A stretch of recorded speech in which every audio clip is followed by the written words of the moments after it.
Hi, I'm Michael Smithson, And I'm Gabrielle Bammer. and we're the course conveners for this MOOC on ignorance. We're presenting the MOOC in two 5-week segments. In this introductory talk, we're going to tell you about ourselves, as well as something about how we've designed this MOOC and what we hope you'll get out of it. So Mike, I'm curious to hear how you got interested in ignorance. Well, I was an undergraduate math student. At first, I thought mathematics was a fortress of absolute certainty. But eventually, I realized that there are deep unknowns, even in mathematics, such as the nature of mathematical proof, or the kinds of paradox that can crop up there.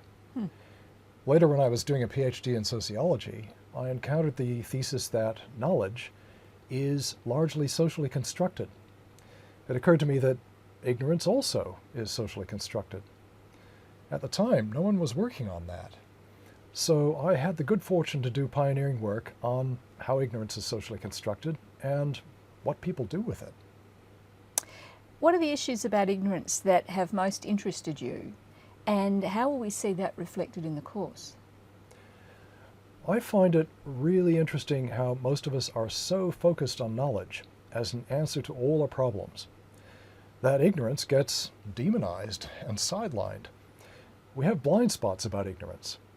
This course is designed to bring ignorance onto center stage so we can see how people actively choose and construct ignorance, the roles it plays, the uses it has in cognition and social interaction. And what are you working on now? I've long been interested in the question of whether people think and act as if there are different kinds of unknowns. So I have a couple of research projects on how people make decisions with vague or ambiguous information versus conflicting information. So, Gabrielle, how did you get interested in ignorance? Well, Mike, you might not remember this, but it was actually at a seminar that you gave back in around 2003. At that stage, I hadn't heard of you, and I had to hike over to the other side of campus. So I was obviously intrigued by the topic. And it paid off. I can't remember now whether it was actually at the seminar or later that I had a major aha moment when I realised that it's not enough to try to make change happen based on what we know. We also need to take into account what we don't know, exactly what you've been saying. If you ignore the unknown, you can end up with nasty surprises and adverse consequences. What were you working on? I was just starting the work that I'm still continuing to do now, which is figuring out better ways to deal with complex problems. There are two parts to this that people commonly think about. First is improving our knowledge about the problem, what you said about concentrating on what we know, by bringing together insights from different disciplines and also from people who are either affected by the problem or who are in a position to do something about it. The second part that we commonly think about is how that knowledge is then used to affect change. Change in government policy or in business practice or in community behaviours and attitudes. But there's also a third piece that people just don't think about, as you've said, and I realised that through your seminar, and that is ignorance. If we make government policy or try to change citizen behaviour based only on what we know, we can end up in very treacherous waters, because something that we've ignored or are ignorant of may be important. To cut a long story short, I've been arguing that we need to build a repository of methods for dealing with all these different aspects of complex problems. And I've been so bold as to suggest that this could be part of a new discipline, which I suggest could be called Integration and Implementation Sciences. That's interesting. So, how does all that relate to this course? So I'll be looking particularly at what the understandings about ignorance that you present mean for dealing with complex problems. Each week, I'll draw together some of the key insights from your presentations and highlight how they help us deal more effectively with complex problems.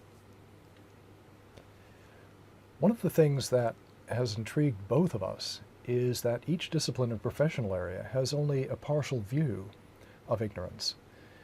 Our courses can be relevant to a number of disciplines, ranging right through the sciences, social sciences, humanities, and the arts. They also have relevance for professions such as medicine, law, clinical psychology, and engineering. They're pitched at an undergraduate level, but can easily be extended. Because they're only 5 weeks long, students or instructors can continue on with material from their own domain. I'll be doing this in psychology, for instance, so that third-year undergraduate psychology students here will do one of the courses and then continue the rest of the semester studying the psychology of ignorance. What I've been interested in is that it's no one's business to take a comprehensive view of ignorance. Indeed, the first project that you and I did together, we brought together 20 different perspectives on ignorance and realised how fascinating it is to try to develop a more comprehensive view. We had a physicist, a statistician, a jazz musician, an historian, a theologian, and many more, and put their perspectives together in this book. We'll draw on some of those chapters during the course and also invite some of the participants in that project to give guest lectures, especially in Ignorance 2. In conclusion, let me provide a quick overview. In Ignorance 1, we'll investigate how we think about ignorance, where ignorance comes from, and when ignorance benefits us and when it doesn't. Ignorance 2 explores the social and political functions of ignorance, how it's dealt with in various disciplines and professions, and effective strategies for decision-making and managing with ignorance. Both courses will include video lectures, online discussion forums, regular assessment by quizzes, opportunities to find out what your own ignorance profile is, and even games. We hope you'll find the topic of ignorance as rich and fascinating as we do.